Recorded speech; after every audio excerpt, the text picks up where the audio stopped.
Imagina você, uma emissora de rádio, uma emissora de TV, transmitindo a sua própria tragédia.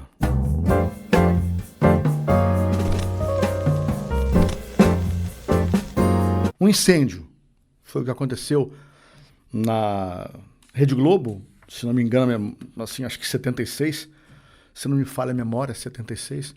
Foi uma doideira. Inclusive, no meu livro tem uma passagem do Berto Filho, que era o comunicador do Jornal Nacional, o âncora. Ele também estava fazendo, na época, o Jornal Hoje. E ele viu o fogo se aproximando, as pessoas indo embora, e ele ficou e pensou, eu acho que eu vou morrer agora, porque vai pegar fogo tudo isso aqui e o jornal não acabou. E ele contando que assim que saiu do ar, ele saiu correndo porque o fogo estava perto. E aconteceu, eu li uma história muito interessante que me fez pensar um detalhe sobre o que é a concorrência, né? Concorrência que eu digo, eu vou falar, claro, de emissoras de televisão, de rádio, porque é a minha praia. Mas poderia ser uma concorrência de qualquer outra coisa, uma fábrica de sapatos. O sujeito tem uma fábrica de sapato, a fábrica pega fogo, ele precisa sobreviver e o maior concorrente dele oferece a oficina de sapatos deles para que a concorrência fique lá trabalhando por conta do incêndio. Eu acho isso muito interessante, muito legal. Eu acho isso de uma cumplicidade com o negócio, cumplicidade com o rádio, no meu caso, né? Com o amigo, com o mercado, extremamente importante. Foi bem legal. Agora, em março de 1949, a Rádio Tupi pegou fogo.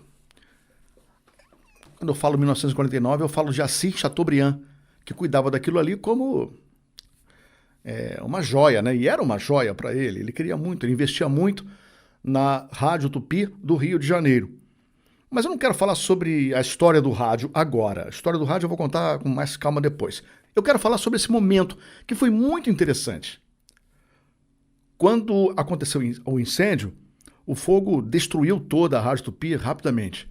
E era tudo muito moderno, tudo muito atual naquela época. Os estúdios, todos cheios de carpetes, tapetes. E assim, muito ruim, né, tudo isso. Você imagina a rádio pegar fogo, né? Meu Deus do céu. 5 minutos de fogo numa emissora de rádio, daquela época, então, era algo que consumia tudo muito rapidamente, né? E aí o que aconteceu? O Chateaubriand chegou para ver lá o estrago, né? Durante a madrugada. E aí tudo tinha virado cinza. Ele ficou sem saber o que ele fazia, porque, embora tivesse condição financeira de reerguer tudo, eu tinha devorado tudo, né? O fogo devorou tudo rapidamente e a rádio como é que ia entrar no ar, né? Então, aconteceu quando a emissora concorrente ofereceu a ele os estúdios, se não me falha a memória, foi a Rádio Guanabara. A Rádio Guanabara ofereceu a ele os estúdios para que a Tupi continuasse no ar. E foi isso que aconteceu. A Rádio Tupi continuou no ar, levou equipamento, né? Levou uma série de coisas, levaram os acetatos, né? Porque naquela época não tinha, era tudo acetato. Levaram os acetatos, os programadores, os radioatores, os locutores, todos foram para a Rádio Guanabara. E por ali ficaram um tempo até que tudo fosse reconstruído. E eu achei muito interessante porque a Rádio Tupi, ela pegou, né, essa ajuda, ela precisava de ajuda. E a Rádio Guanabara era concorrente e ajudou. Bom, eu estou dizendo isso porque aconteceu há pouco, não lembro quanto tempo tem isso, não lembro. A Rádio Tupi ficou, eu digo isso agora, 1900 não. 2000 e nós estamos em 2017, pode ser 2016, não lembro exatamente. Posso estar falando besteira aqui, se tiver, depois eu corrijo. Mas enfim, há pouco tempo atrás, nós tivemos uma Rádio Tupi sucateada, demitindo, com problemas financeiros, que aconteceu de sair do ar. A rádio ficou quase 3 meses sem radiar. E quase perdeu a concessão, né? Que você não pode ficar sem transmissão durante muito tempo. Aí o que aconteceu? Vários colegas de trabalho comentavam: ah, que bom, menos uma concorrente. Isso sempre caiu mal para mim. Sempre caiu mal para mim, porque quanto mais emissoras de rádio tiver para a gente trabalhar, melhor é. Então, assim, o que acontece hoje? Eu já vi muita gente que trabalhava na Rádio Globo na época soltando fogos, porque a Rádio Tupi tinha saído do ar e não era mais a principal concorrente. Não acho legal isso. Sinceramente, eu acho que você tem que entender que todos fazemos parte de um mundo, né? Todos fazemos parte de uma...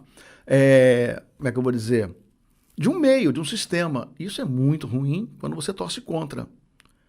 Hoje, para resumir a nossa história, resumir aqui o que eu quero te contar, a Rádio Globo ela é muito pequena, por questão própria mesmo, não é porque está endividada, nada disso. A Rádio Globo resolveu encolher, resolveu enxugar.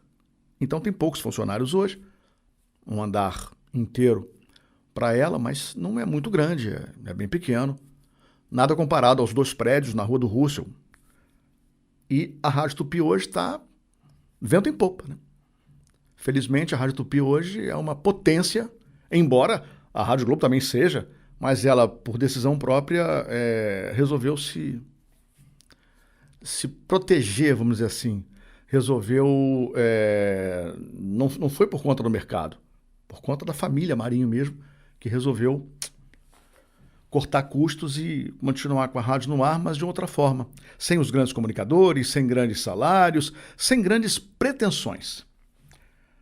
Mas assim, quando você tiver uma concorrência fechando por algum motivo, ou falindo, ou fechando porque deseja ser assim, paciência, é menos um lugar para se trabalhar.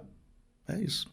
Queria falar sobre isso porque eu estava lendo sobre esse incêndio na Tupi e a Rádio Guanabara foi lá e socorreu, deu as mãos quando a Assis Chateaubriand mais precisava. Achei muito legal essa história. Muito bacana. Valeu, é isso. Obrigado.